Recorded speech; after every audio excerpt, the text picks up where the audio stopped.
Okay, so very warm welcome.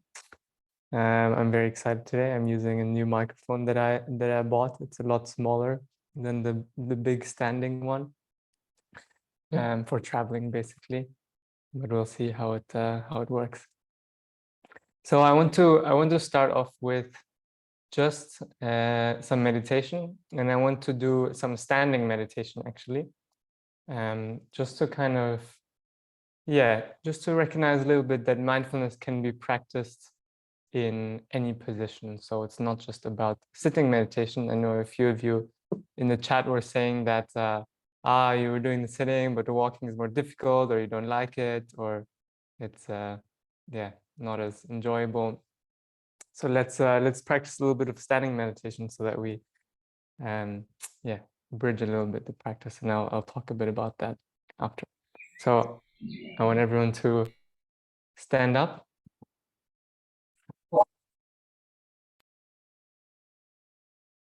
And you don't need to do anything fancy, but you can just stand as you would in the beginning of your walking meditation. So maybe you want to clasp your hands. And let's close down the eyes and just recognize the act of standing.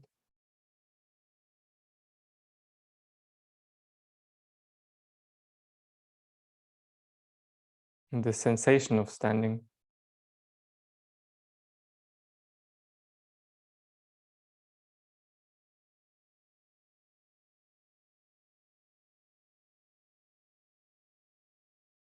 And all that is involved in standing. So just by nature,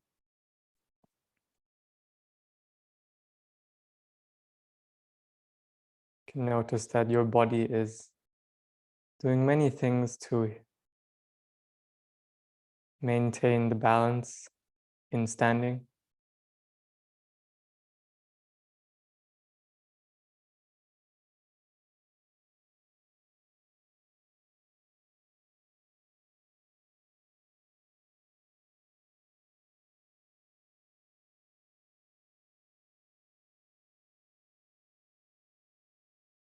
And then just notice what you notice.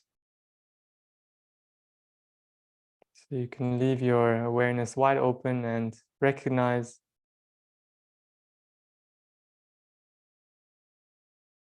whether attention goes to hearing, or maybe even seeing behind closed eyes, or maybe the sensation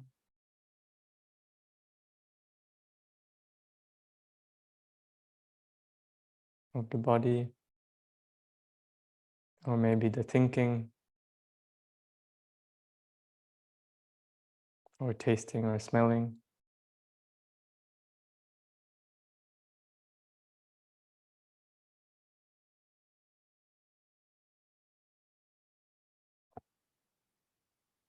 And you can just use this simple recognition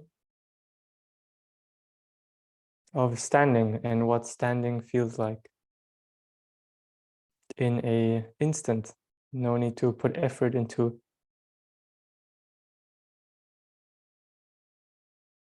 going deep into what standing is, but just simply recognizing standing. So once in a while, coming back to standing as you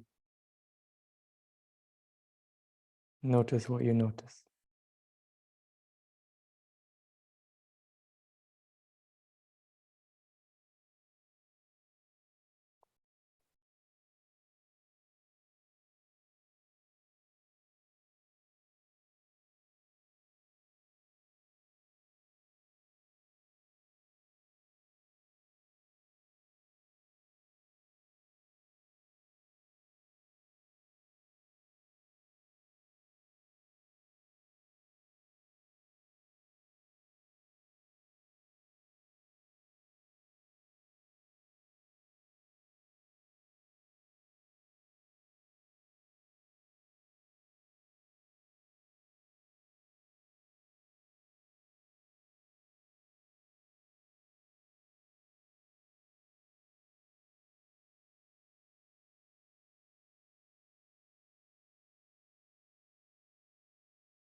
And of course, you can use the labels just to slow things down a little bit, just so you can just focus on one thing at a time when experience seems complex. So many things happening in parallel, just one thing at a time. Allow your mind to focus on that one aspect of mind and body at a time.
Okay, and let's open the eyes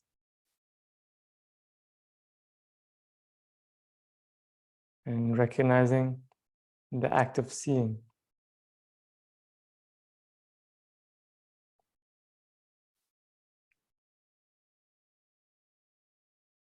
And then we come back down to our chairs and just be aware of the movements you take to do so.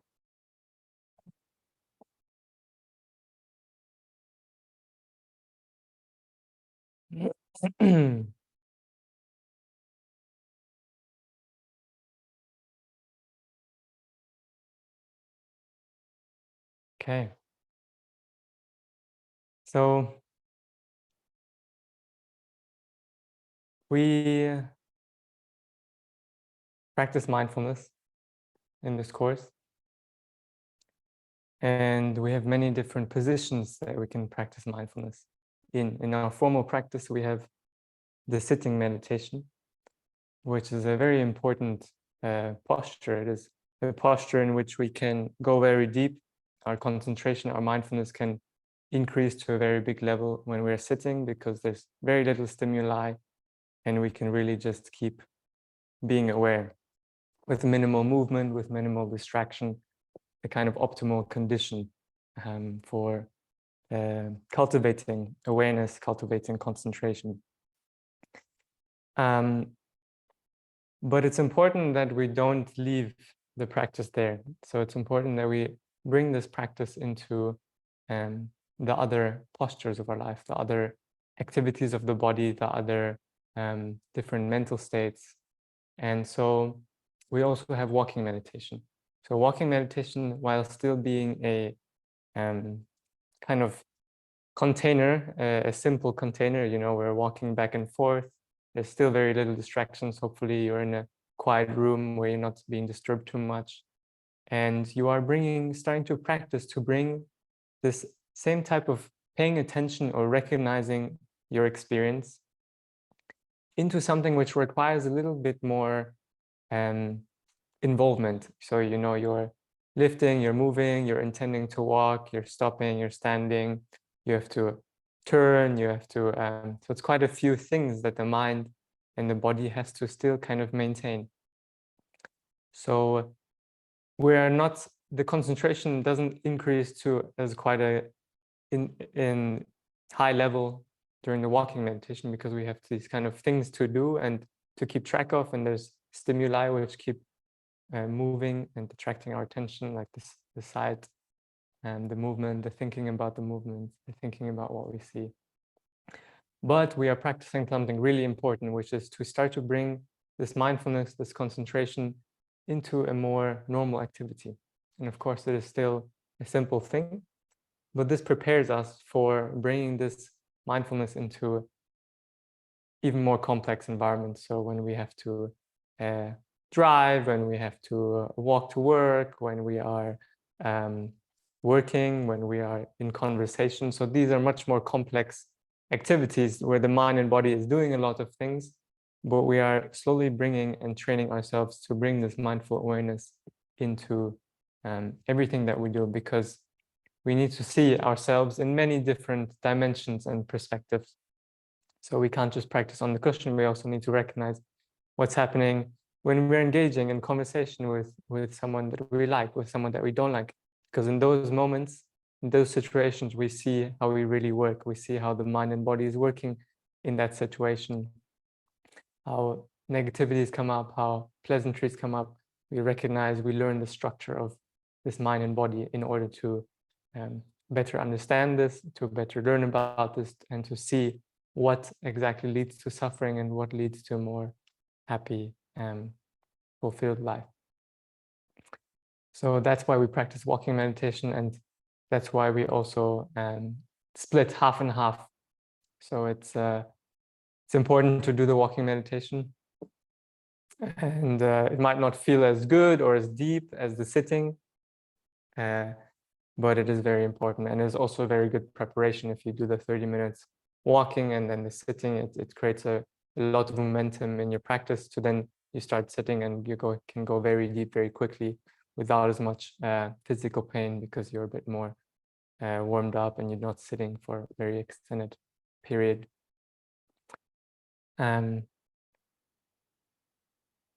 Yes, so this is the importance of walking meditation. I myself am doing a half and half split also. So yeah, please try to at least bring the walking meditation into your day. Okay.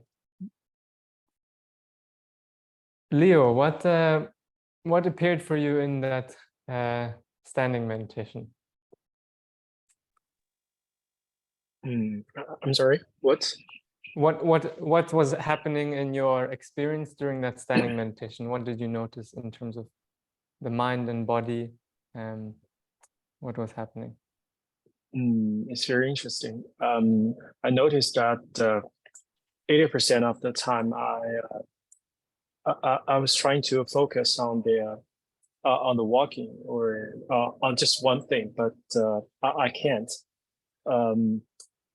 I started thinking about something else while walking, and then I come back to walking, and it really costs a lot of energy in me. So I noticed at the end of the walking meditation, like 20% of the time I can keep calm and focus on one thing, and I noticed the percentage is on increase. I can do like 30 or 40% of that calmness, but still I'm trying.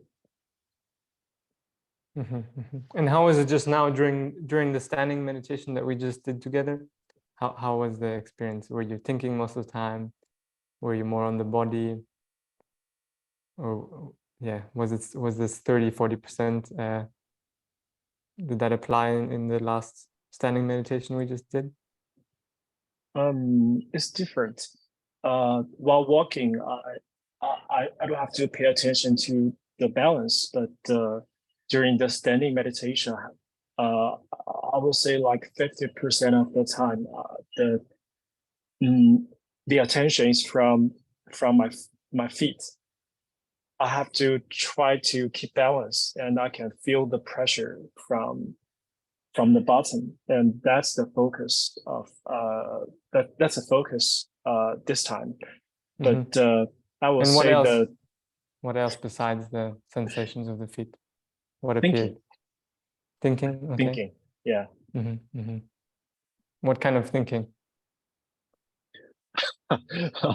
My experience during the weekend just come out. So some memories coming up. Yeah. Great. And how about other senses? Did you notice the hearing or the seeing or smelling or tasting?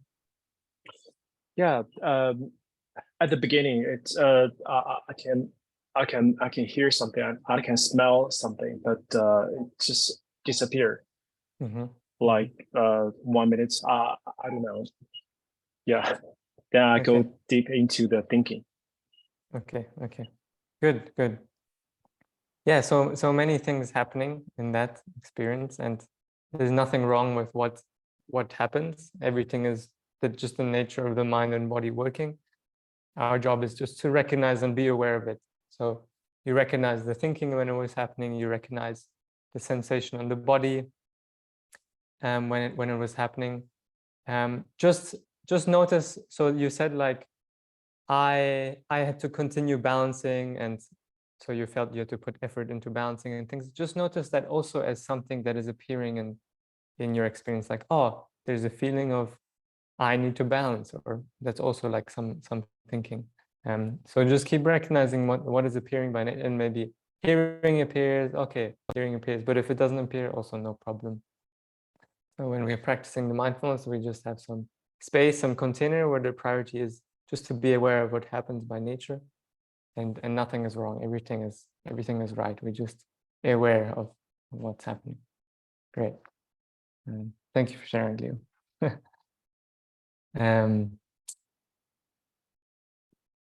So let's talk a little bit about a few different things.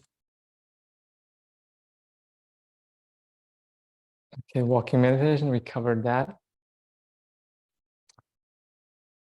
So last week we discussed a little bit about, we introduced the Vipassana practice a little bit more, comprehensively than in the 10-day course. And this balance between concentration versus mindfulness, samatha versus Vipassana practice is something that I will keep coming back to. This is really the key concept of the whole course, to be able to tell the difference. When are you using more concentration to focus something, to create a state of calm, versus when are you really just practicing Vipassana and just being aware of what's happening by nature. So Vipassana meditation is not about calmness. It's not about having to be peaceful or very concentrated. Actually, Vipassana is just about being aware of what's happening. If you notice, oh, I want peace right now, you're recognizing that there is desire arising in the mind and body. If you recognize peace is here and it feels very nice, you just recognize that peace is here and it feels nice. Sometimes concentration is good, sometimes it is not good. So whatever it is, we're just aware of what's happening. And this way we create freedom and not kind of following this need to change experience. And we just recognize what is happening. So Vipassana practice comes from the Satipatthana Sutta. So this is a kind of a very foundational text. I can't remember how long ago it was, 1,000 years or something. But it is essentially supposed to be one of the most direct paths or the most kind of clear, systematic ways to practice that the Buddha shared with his disciples, with his monks, with his bhikkhus. And he was explaining basically to be aware of, to practice Satipatthana and to realize awakening, to be free from anything that is appearing. And by free, I don't mean to make it stop appearing, but just to not be caught in it, not be caught in the suffering that arises from experience, is to just be aware of the 4 foundations of mindfulness. So Satipatthana means, Sati means mindfulness, and Upatthana means the foundation or the establishment of mindfulness. So we have different, let's say, it's kind of like categories of experience that we can be mindful of. And these 3 are mutually exclusive, collectively exhaustive. And so that means they cover all of experience. And then the Dhammas are kind of like things that we see across these 3. So we have the body, kind of the most obvious foundation of mindfulness. So we have to practice mindfulness on the body.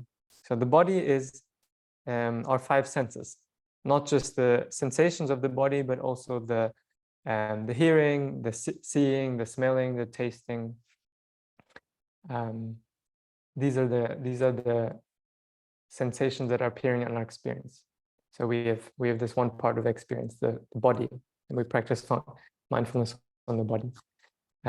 Secondly, we have the Vedana, the feeling tone which accompanies every experience. So we will go more into that next week, but it's essentially like a how, if you feel, for example, if you pinch your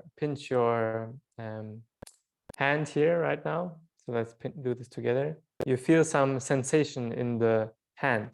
So right now the sensation is maybe kind of neutral, but then as you turn and start twisting your hand, this at some point this starts to turn unpleasant. And then maybe you release it and it feels a little bit pleasant. So this is the Vedana, the sensation, the kind of feeling tone of the experience. So we have the sensation of the body, but then there's also some connotation, negative or positive. We'll talk more about that next week.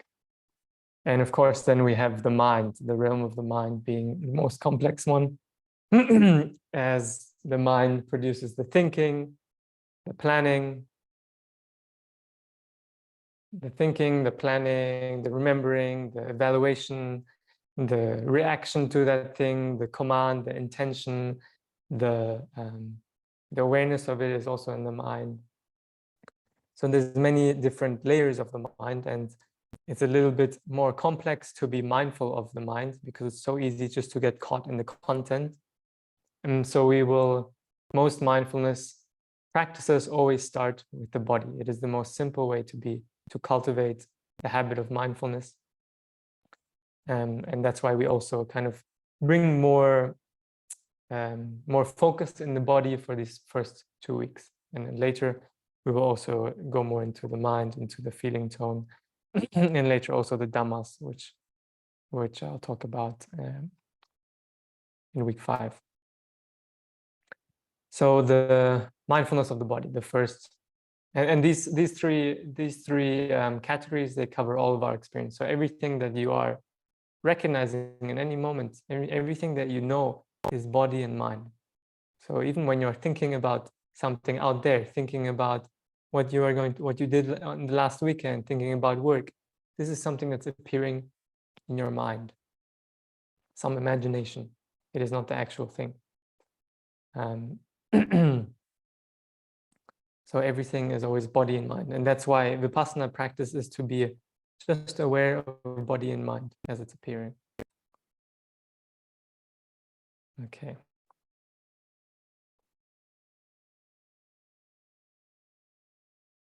So remembering that the whole point of Vipassana meditation is to reduce the misunderstanding by seeing clearly our experience. So maybe this is already happening. For sure, this is already happening. You are doing your walking meditation and you are thinking about something which seems to be so true as you are thinking about it and you are believing in it. And then you kind of recognize what's happening. This is thinking. There's just thinking appearing. And we see in that moment, we see that activity clearly. And we recognize it for what it is, which is just thinking appearing right now in the present moment. It's not the actual thing. It's not actually work. It's just thinking about it.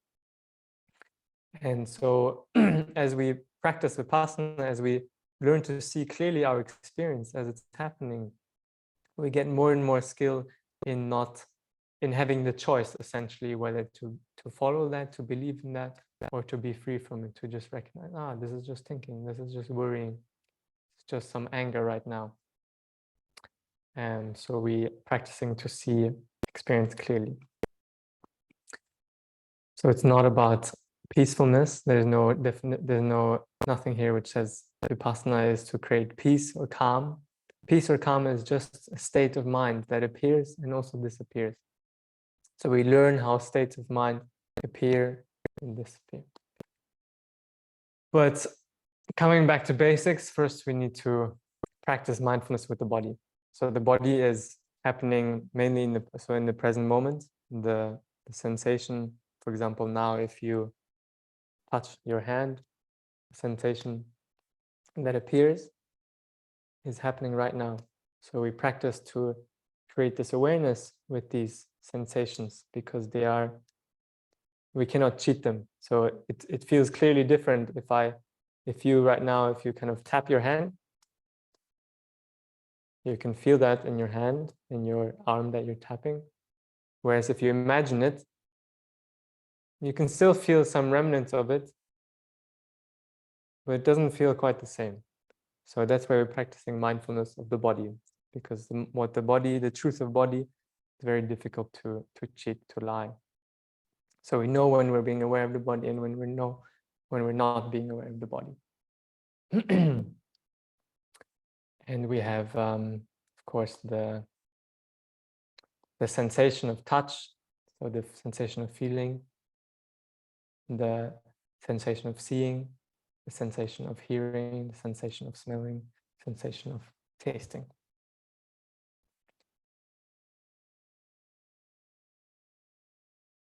So what exactly happens when something comes into contact with our senses?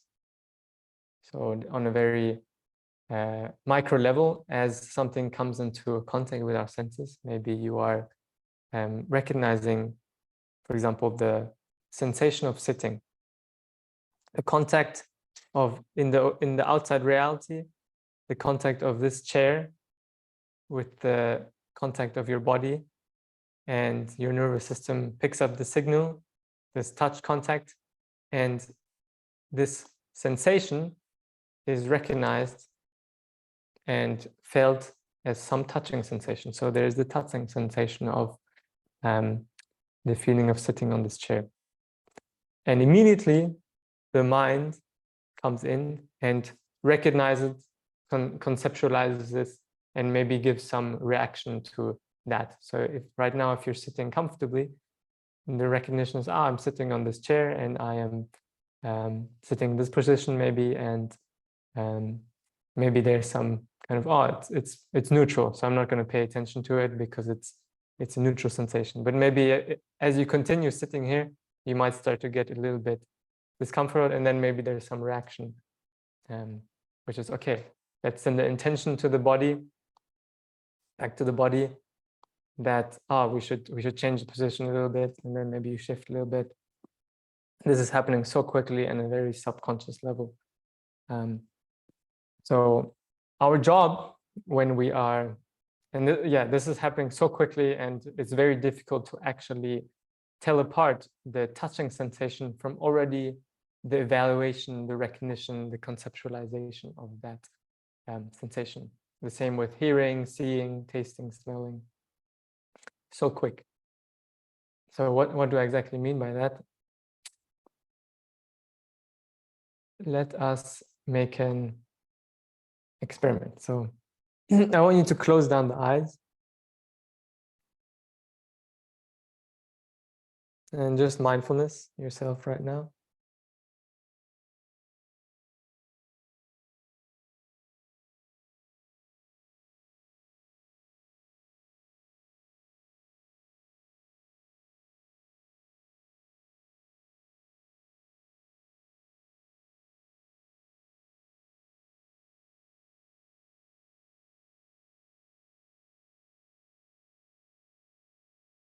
And opening the eyes.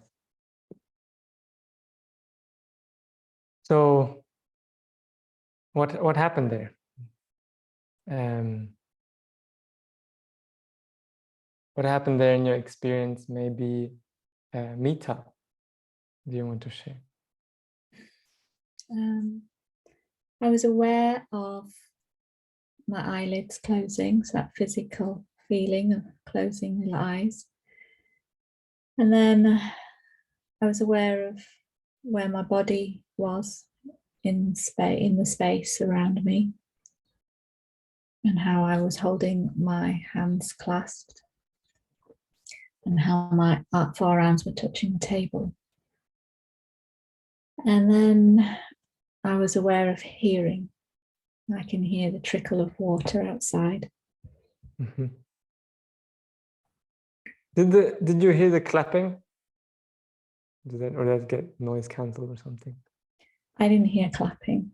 Oh, maybe that got noise cancelled from Zoom. Why Whoops. did you put some noise out? Yeah, can you hear this? No, Wow. I can't hear that at all. The Zoom locked that or something. Okay, my experiment didn't work. Now. Yes. Okay, I I have to disable noise suppression. I think Zoom thinks it's a background noise. Okay, but anyway, it's good. So when you, especially, I want to focus on your hearing that you said that you were hearing. So can you explain again what your mindfulness of hearing was? Yes, I can hear water trickling outside because my Okay. window is open. And so,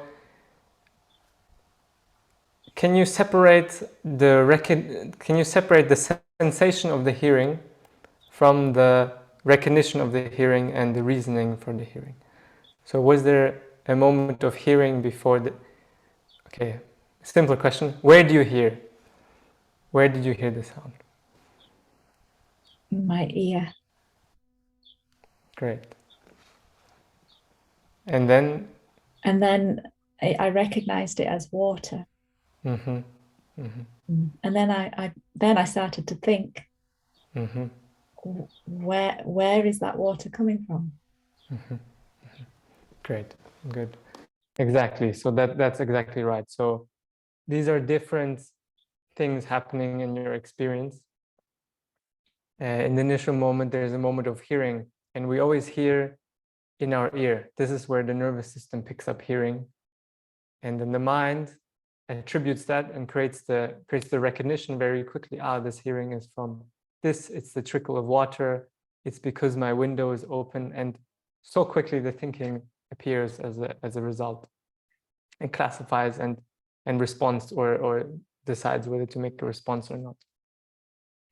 So it's really good that you pointed here. This is where you hear. So something that would be not as accurate would be I hear out there. So I hear the sound that's the perceived source of the sound is out there, outside my window. But actually the hearing appears here, and then the recognition and the imagination puts the sound out there.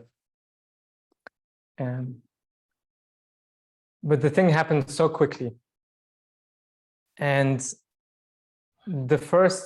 our first job when we're practicing mindfulness is to really recognize the difference between the sensation of the body and the evaluation. So to recognize touching, the sensation of touching, as something distinct from recognizing I'm sitting on a chair.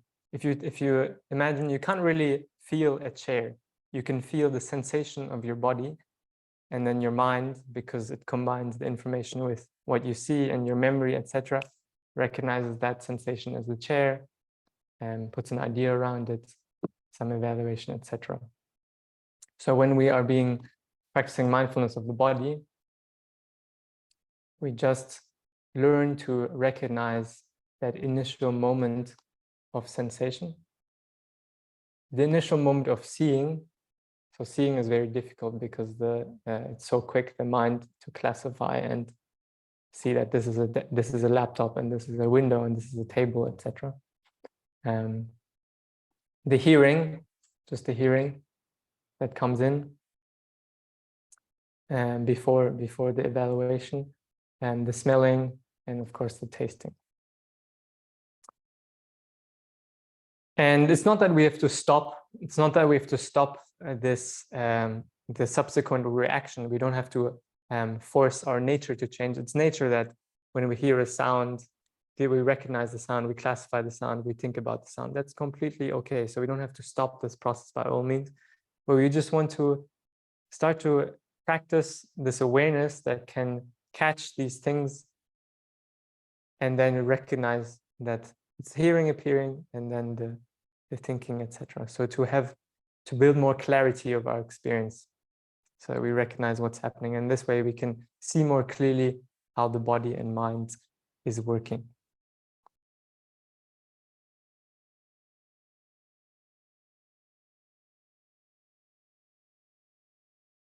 Okay.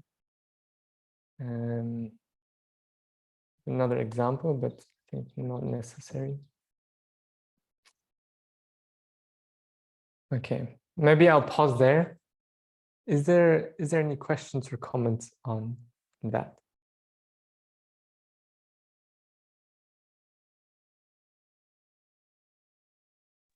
I have a question.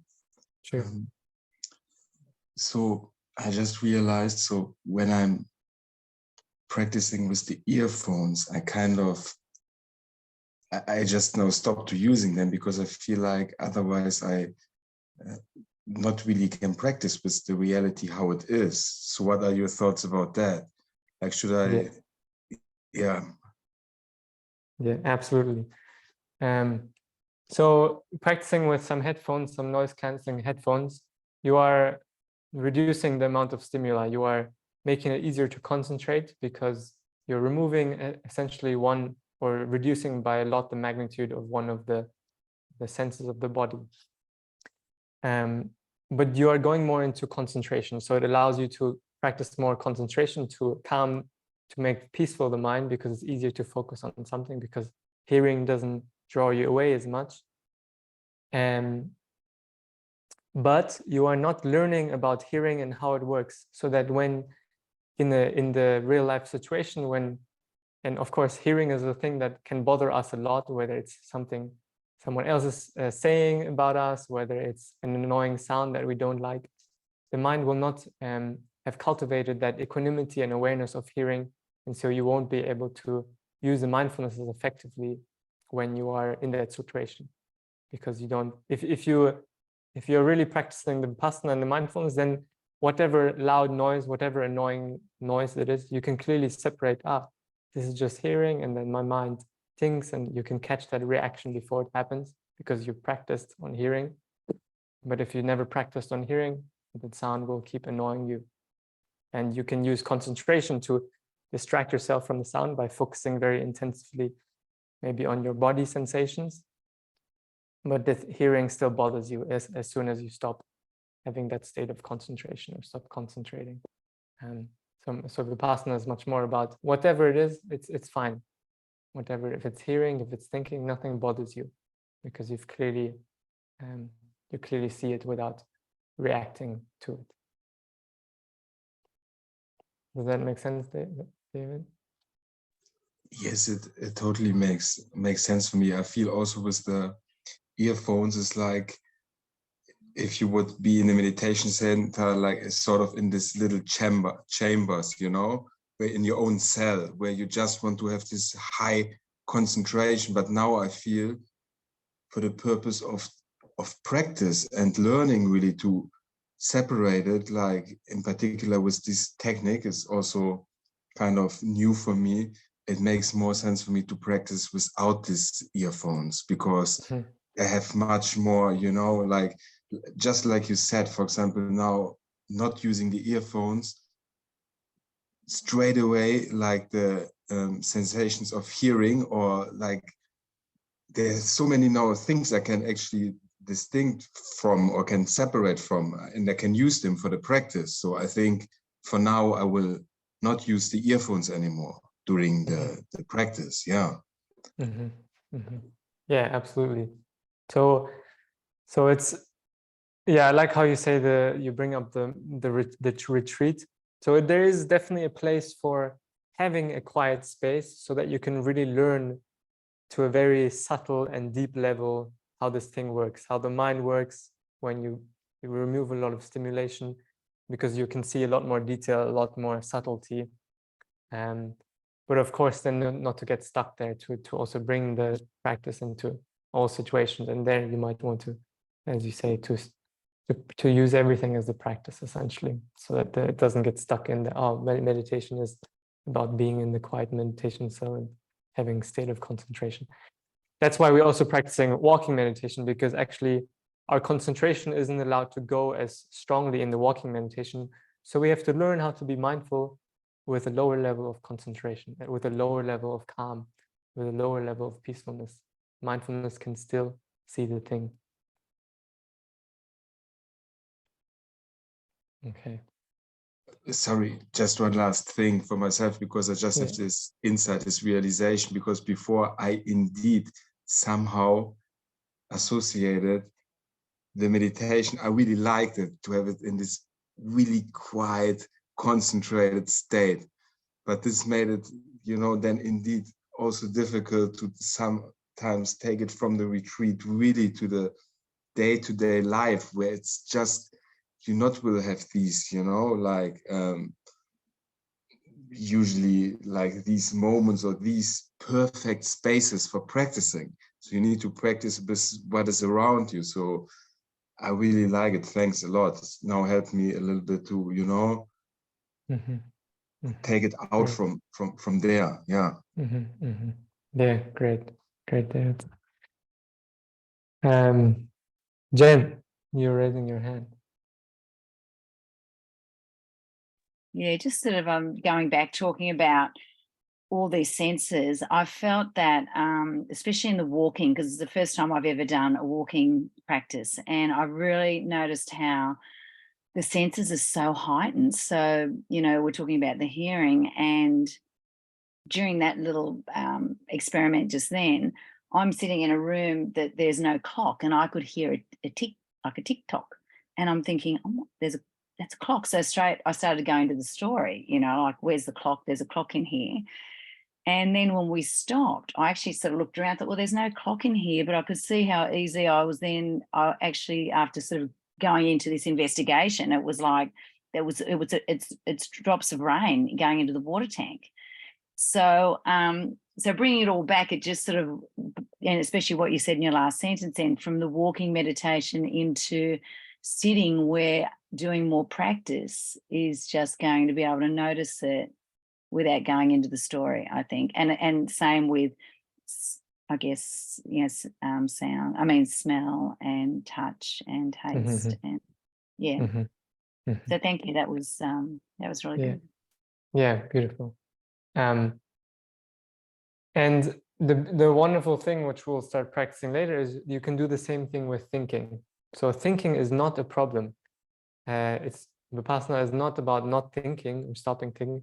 It is about recognizing that thinking. So you notice the sound, and then, okay, the thinking appears. Oh, where is this clock? But that thinking is also a sensory experience, actually. Something that is appearing right here in the mind and body. I hear the voice. Maybe the imagination flashes of the rain or something. So we can learn also to separate the thinking and see it very clearly, and then thinking ceases to be a problem.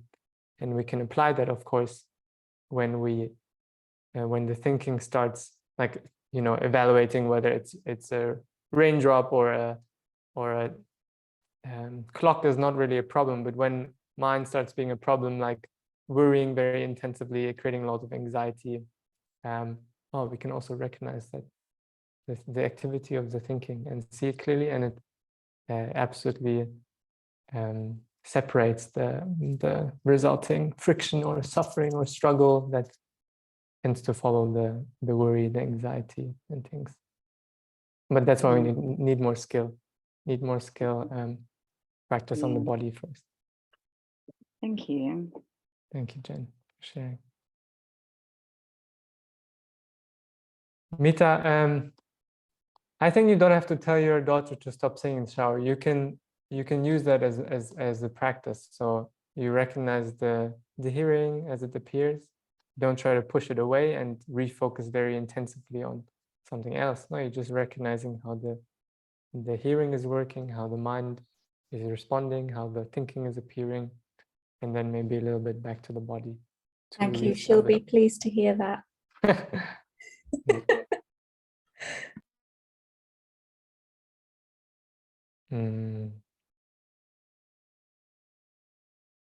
Yeah, one thing also is with people interrupting your meditation. So yesterday morning I was meditating here in my room, and I have a friend over for a few days, and he's not really a meditator, so he's not really so like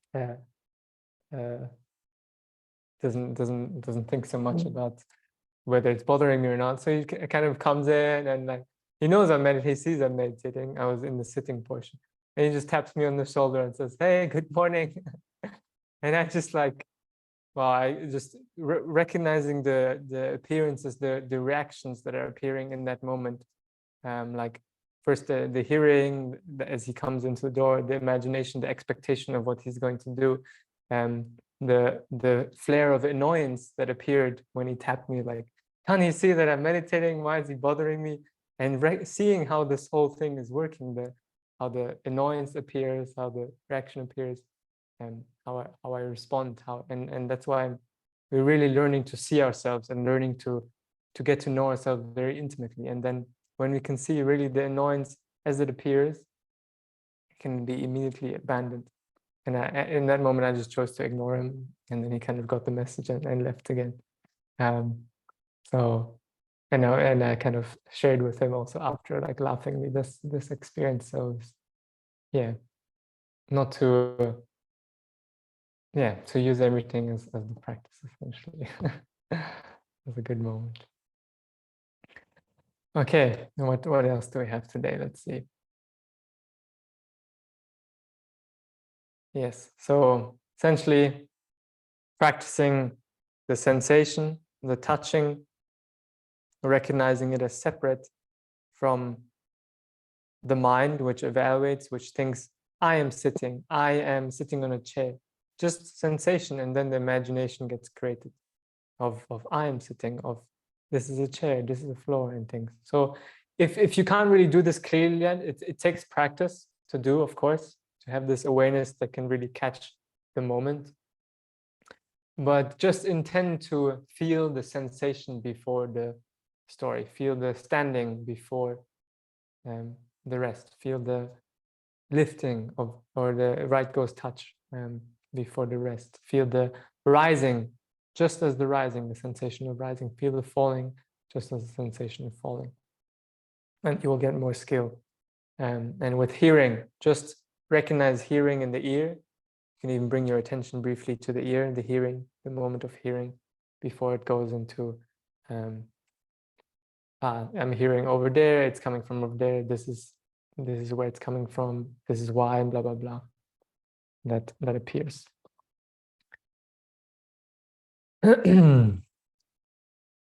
So the first kind of milestone for Vipassana practice is the mind-body separation.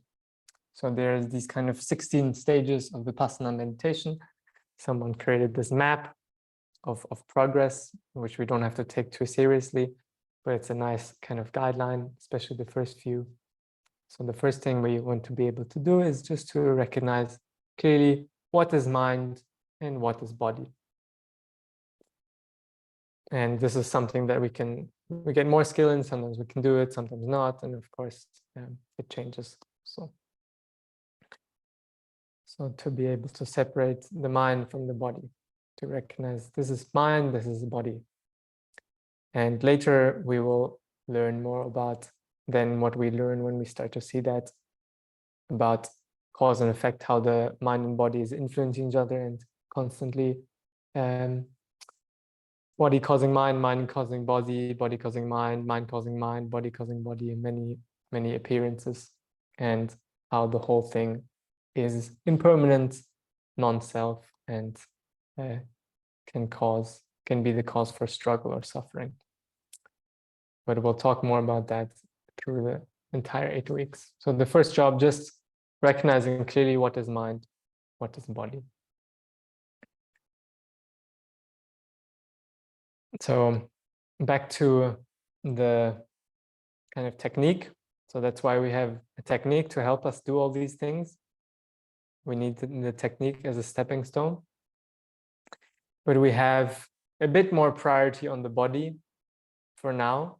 So you will have to use a little bit more concentration, a little bit more samatha to always refocus on the body, to kind of like the thinking is appearing and things, but then you just kind of, after that happens and you notice, I'm thinking, I'm seeing and hearing, just bring it back to the body, just bring it back to the rising and the falling, just bring it back to the simple act of walking, and lifting, putting this week, lifting, putting, standing, and we just bring back, so concentration meaning kind of like a willful movement of attention.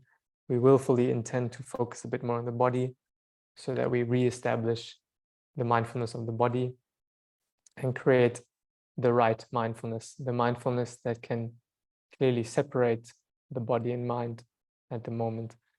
And then, of course, mind starts appearing a lot, and thinking, and maybe the feeling sensation and the body sensation, all of these are appearing in your experience. But for now, just focus a little bit more on the body.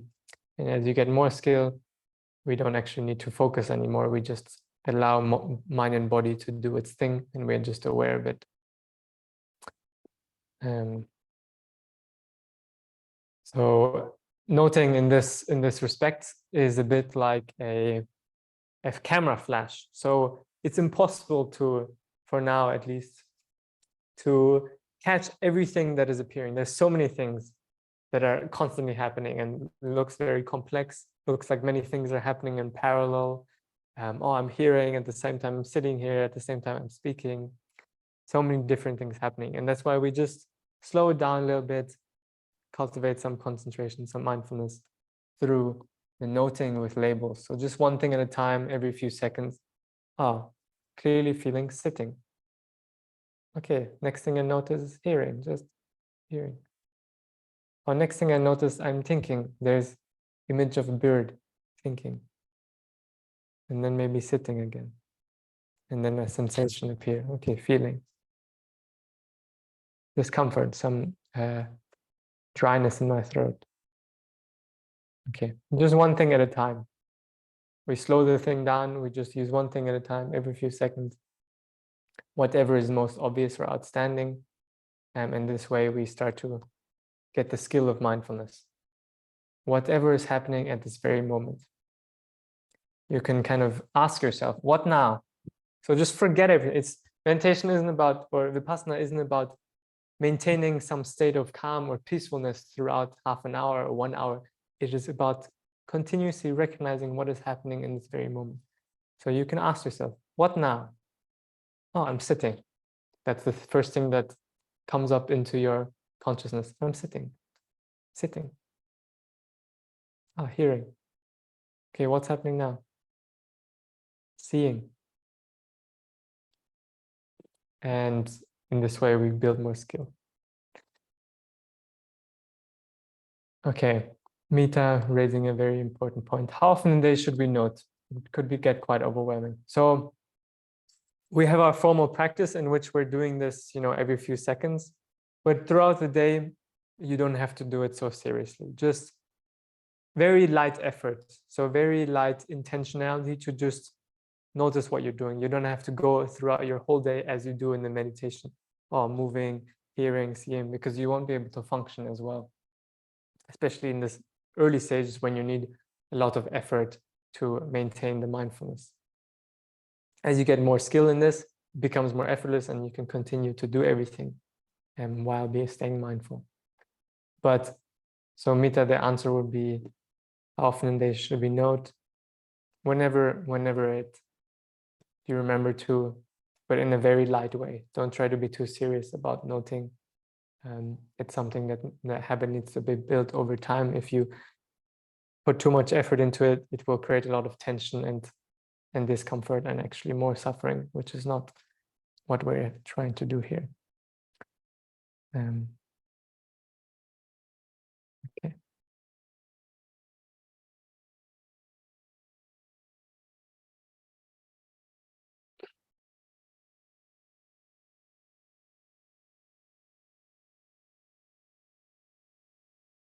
So our life practice this week is just to do one thing at a time and be aware of one thing at a time. So if we're walking, we're just walking. We're aware of the walking. If we're using our phone, we are aware that we're using our phone. If we are eating, moving the the eating and moving the spoon to the mouth, and sensation, okay, appearing. If we start talking during eating, we are aware we are talking. So it's not about trying to just do one thing at a time for a very long period, but we are aware whatever it is. We are aware we are eating, then a second later we are aware we're talking, then maybe later we're working and we're aware that we're working on the computer. So just try to do one thing at a time. Try not as much to multitask and do 3 things at a time. It will really disrupt the concentration on mindfulness. So to learn the skill, it's important we try to just do one thing at a time, and then later we can make it more complex. And this really helps with the practice.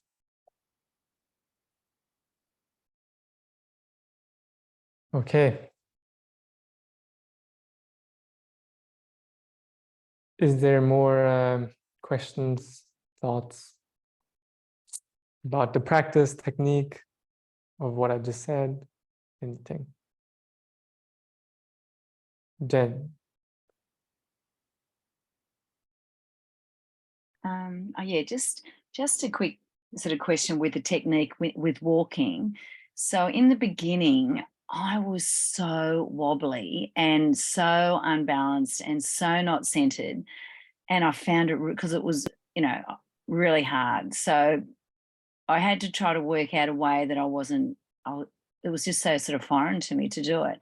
So no matter which sort of, and obviously I was, you know, trying to do it really slow. Whatever way I was sort of, you know, putting my foot down and sort of right touch and then left touch, it was just so hard, right? So now I've tried this new technique. I mean, it sort of got easier by the end of each 30 minutes, you know, and I did the whole week. And then this morning I've been getting up really early to do it from 5 o'clock. So from 5 to 5:30, do the walking, and then I'll do the sitting straight after, which does work really nicely for me. But with the 2-touch, the new one that starts today, so it's sort of lift and then touch. I've worked out a way that if I lift my foot and then slowly have the weight still on my back foot before I put the weight on the front foot, I have more balance. So is it just something you have to work out for yourself? Do you know what I mean? So it's about that. Because I was just so wobbly, like it was really difficult. I don't know if anyone else is feeling that, but it was really tricky. And I think as the weeks go, I think I'll get better. But am I just so not centered? Is it just because, you know, I don't know. Yeah, it's a bit of a process with the walking meditation, especially as we slow it down. And you'll notice, especially when there's more thinking about random stuff, the balance is much worse. Whereas when you're really with the thing, it's more easy to balance. So it's one thing about creating more awareness of the body. Mindfulness of the body helps a lot with the walking meditation. And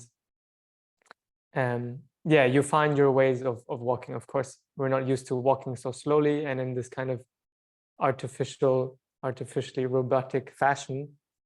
And it's not about walking like a robot at all, but we are slowing it down so that we can notice what's happening. And as you do this, and we keep adding steps throughout the 8 weeks, we keep adding steps to the walking. But you'll know what works for you, and you'll recognize more what the body actually needs. Like whether, for example, we have to shift a little bit the weight before we can lift up the foot, or these small details. We're all cultivating more clarity, mindfulness of the body as we do this. So don't be too worried about having this perfect walking step exactly like it needs to be, and just recognize the most important thing is just to be aware of the activity of mind and body. This specific walking step is just a situation that can help you to observe that. So yeah, if you need to put a bit more weight, yeah, for sure you have to balance on one foot for a few seconds in order to lift the other.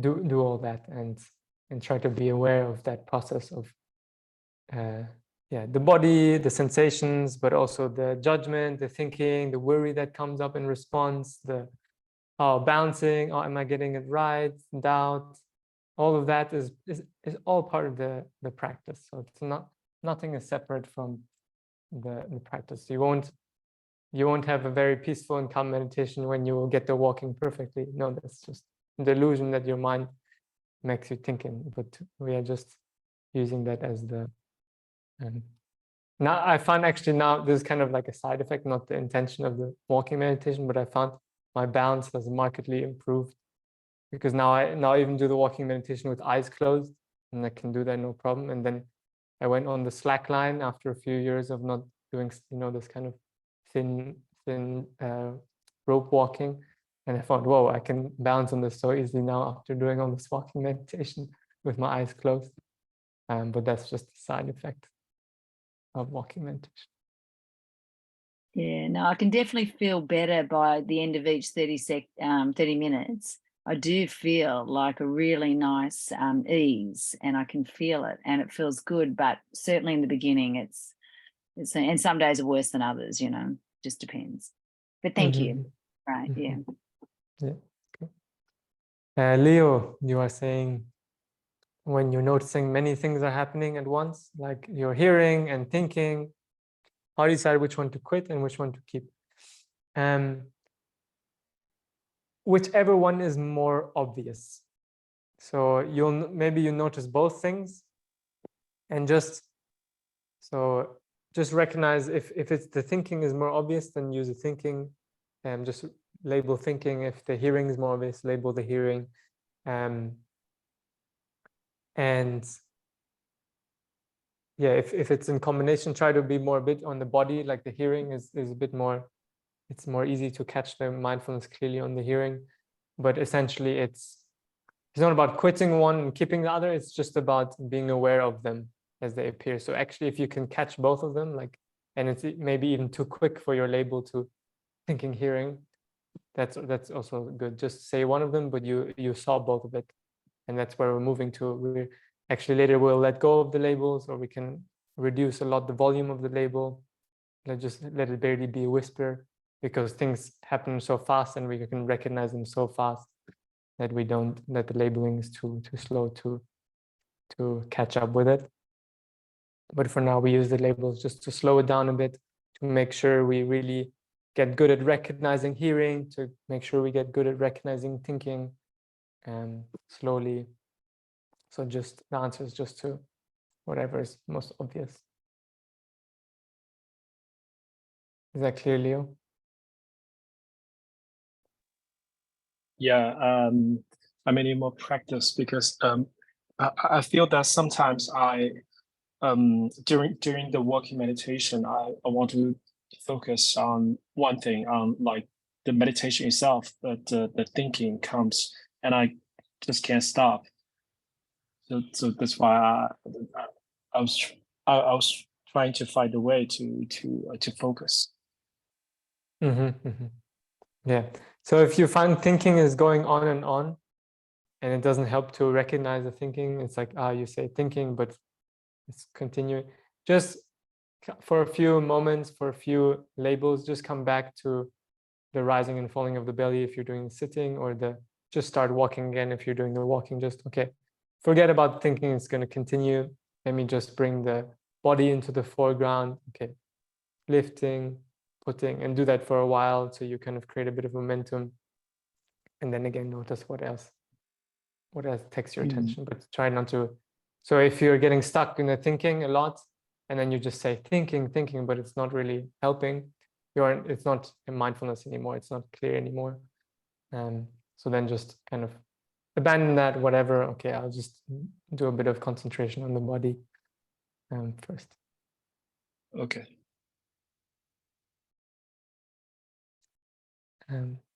Mita. Sorry, I think Maria was first, if that's okay. Amen. Oh yeah. There's someone else. Okay. Go ahead, Maria. Yeah, I wanted to ask, I think feeling tone really captures my attention, like a lot. And then there's sort of, I think there might be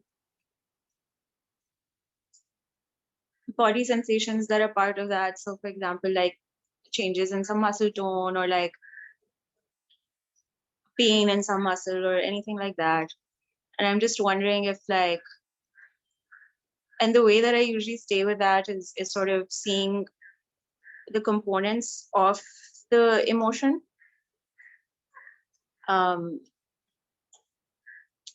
So it might start with something that feels very heavily emotive and then ends by feeling like a buzzing sensation or things like that. So with that, is that still part of like the, I don't know, for like bringing attention back to the body? Is that staying more with the feeling tone, or is that also body? Is there like the overlap is a bit tricky? Yeah, sure.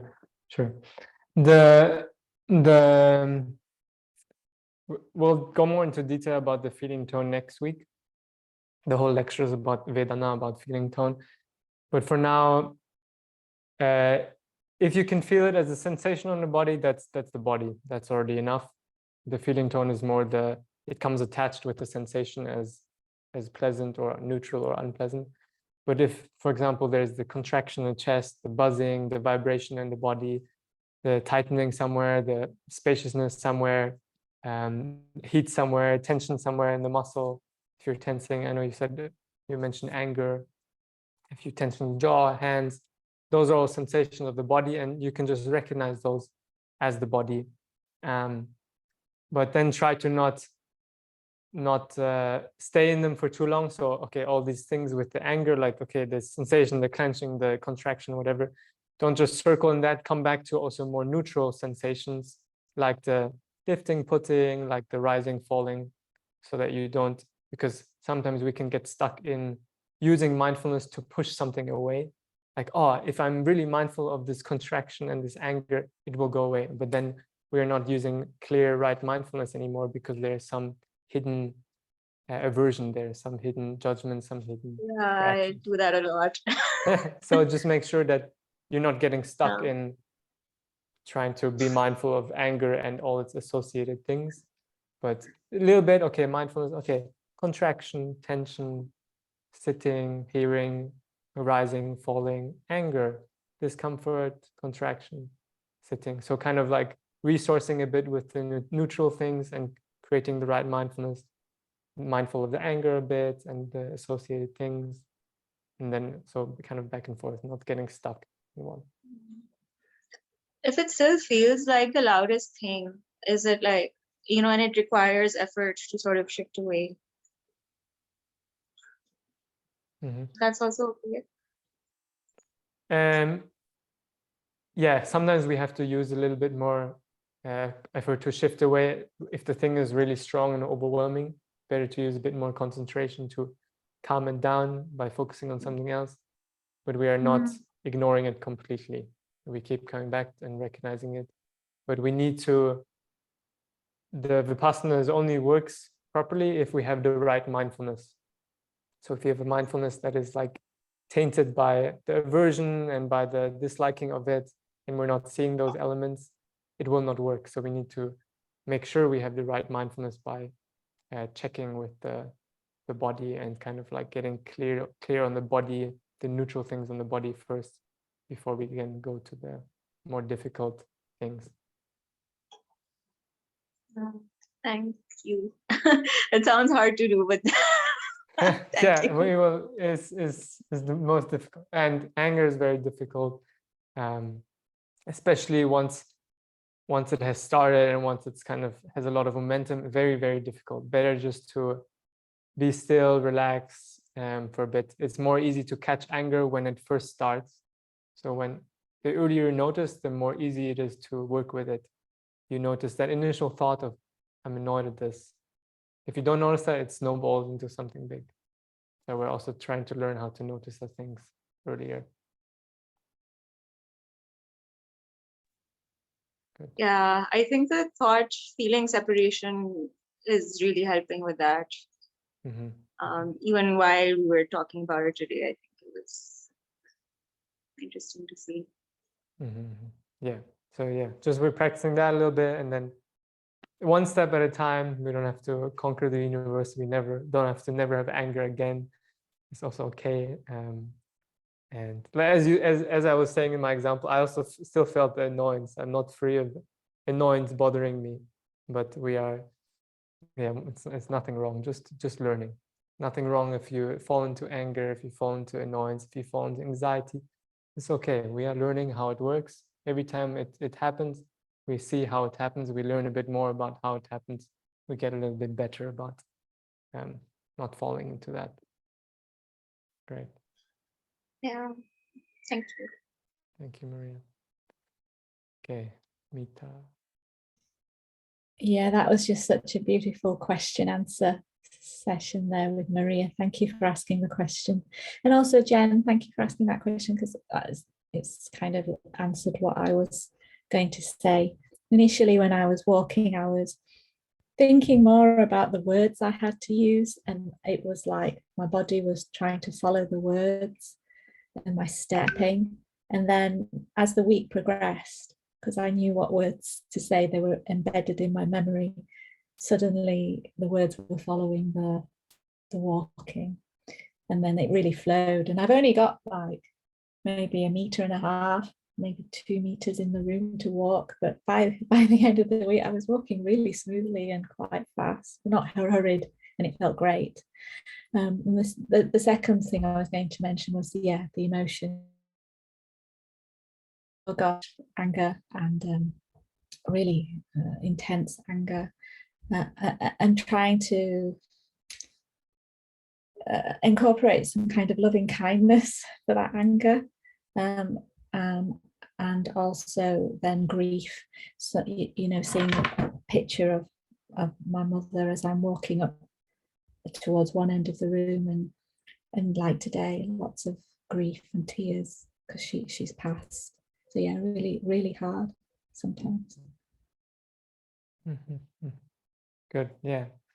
Nice. You bring in some softness, don't have to be too serious about this, getting it perfect, and just the space and trusting the time it takes to develop this awareness. And yeah, wonderful. And whatever appears is part of the process. Great. Thank you for sharing, Mita. Okay. So is there something else that anyone has on the tip of their tongue they want to speak out before we wrap up?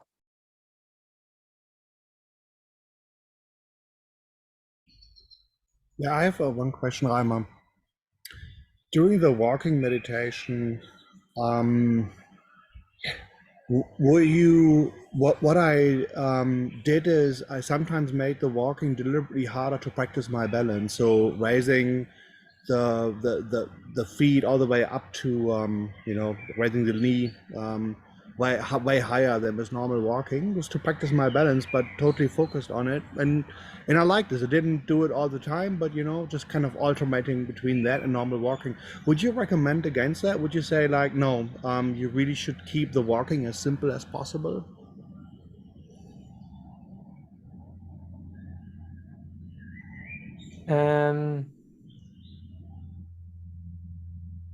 I would say that's okay. But make sure that the priority is to be aware of mind and body. The priority is not to train balance or to be really mobile and flexible. Like that's a side effect, but the priority is really to be aware. So as long as you can be aware of what's happening as you do that, maybe many things are appearing in that action of, okay, now I want to lift my foot more. Okay, you recognize the idea coming.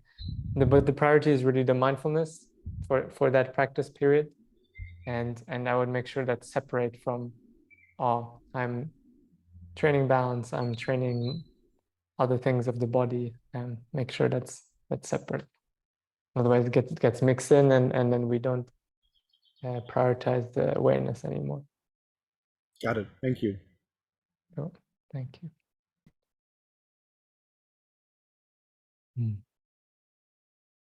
Okay. So yes, thank you very much for joining for today. And yeah, you have the new meditation for this week. So make sure to practice a little bit with it, but also without it. I like what Mattia was saying about, yeah, it's actually creating a lot more thoughts when we have this entertainment of the meditation, and it's nice to lean on to learn what we also want to learn to do without it. Those of you who have signed up for the buddy thing, I've put you in the different groups, and let me know if there's any problems or if buddy's not responding, or actually they don't want to have buddy anymore. Then we can rearrange that. And yes, most of all, good luck with this week.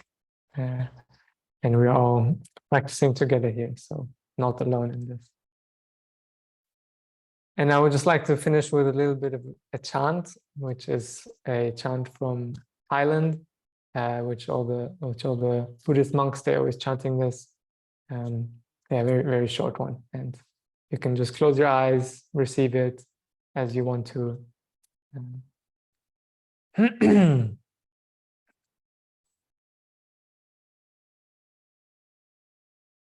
Araham Sama Sambuddho Bhagava Buddham Bhagavantam Abhivademi Sawakato Bhagavata Dhammo Dhammam Namasami Supatipano Bhagavato Sawaka Sangho Sangam Namami. Okay. Thank you very much, and I hope you have a wonderful rest of your day.